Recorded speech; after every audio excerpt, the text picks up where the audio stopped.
We have the Nokia C32 in our hands, and this is a new phone from Nokia. Has Nokia finally understood the market? Because the price on the box is 10,999, which means that the price actually will be much lower than what's on the box. So we've got some specs here on the back. We can see that it's a 6.5-inch screen. It's got an HD plus display, so I'm guessing like a 720p display. But some other features over here. But let's look at the phone itself and do an unboxing. It's a thick box, so I'm assuming the charger is inside the box. Let's take a look. Before you get started, make sure to hit a like if you enjoy iGyaan content, because that helps with the algorithm a lot. And if you're new here and do enjoy this video, make sure to hit the subscribe button and get the bell notification icon to all notifications so that you get notified about all future iGyaan updates. Let's get into the video. So first thing inside the box is the phone. We've got it in the green color over here. So 3 colors are available. This is, I think, the nicest. There's also a pink color, which will also look nice. It definitely is a plastic bag, but at this price, who's complaining? Are you complaining? Am I complaining? Is anyone complaining? We've also got the SIM tray. Oh no, the SIM ejector tool thing, and some documentation. So there's the SAR information for those who are interested. We've also got a case, which is nice. So much for recycled stuff. Everything is in plastic, but we've got one of those cases that become yellow after 2 months of basic usage, everyday usage. You'll have a nice yellow patina on the back of the phone. You've got a Nokia logo on the case as well. Got a standard USB to USB-C cable and a standard USB-A wall charger. It's a 10-watt charger, a simple 10-watt charger. That's about it. So you've got a fingerprint sensor on the right side over here. And we've got the volume buttons over here as well. I'm going to try and power this on. We've got a 3.5mm headphone jack, and on the left is where the SIM tray is. On the bottom, we've got the speaker, the microphone, the USB-C port. If I am certain, which I am most certainly, it'll start up with the Nokia sound, the classic, iconic Nokia sound.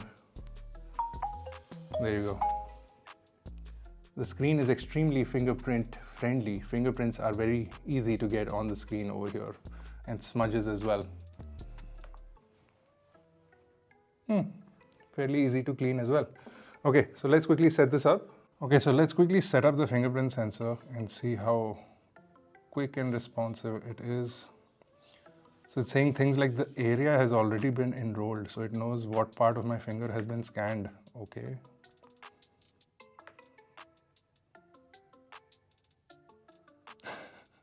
Good talk. Let's go back into the settings.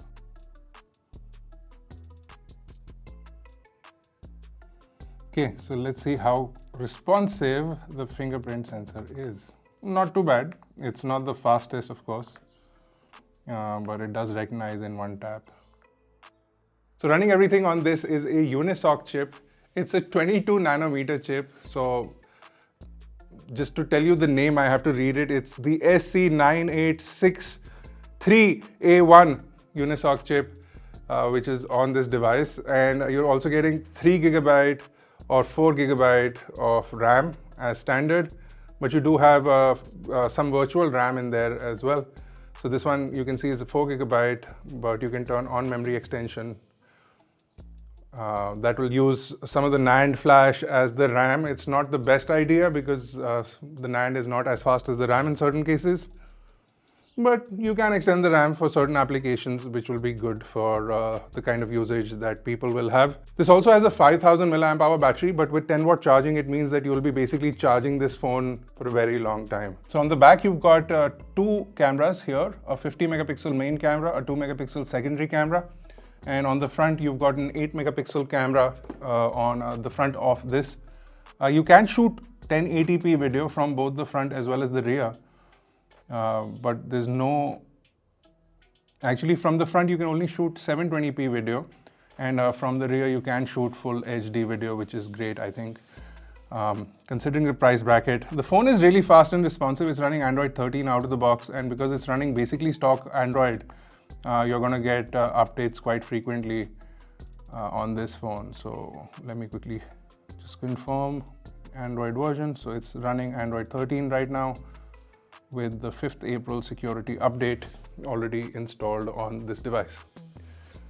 At a MRP of 10,999, this phone seems like a pretty good device. You've got crazy amounts of bezels on this, and you've also got not the brightest screen. Let me see if I can pump up the brightness a little bit.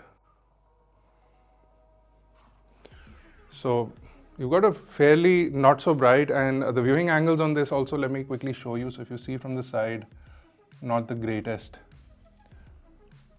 But I think that Nokia is finally starting to understand the pricing for some of their devices, and pricing this under 10,000 rupees would be a pretty good idea, because this then makes a good option for a lot of people as a primary first phone or a secondary Android device to have. This will be a good option for that. Now, this does not have 5G, so if you want a device that does have 5G, this will not be it.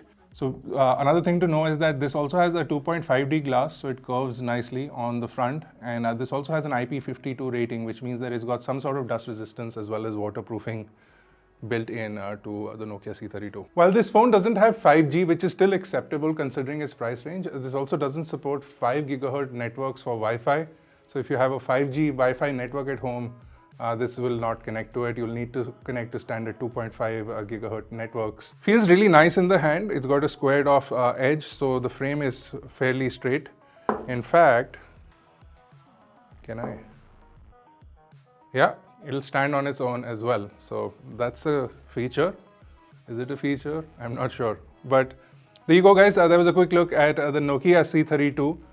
Are you guys interested in this? Do you want us to review this long term? Let us know in the comments below, and we'll do that for you. If you enjoyed the video, smash the like button, hit the subscribe button, and I'll see you guys in the next one.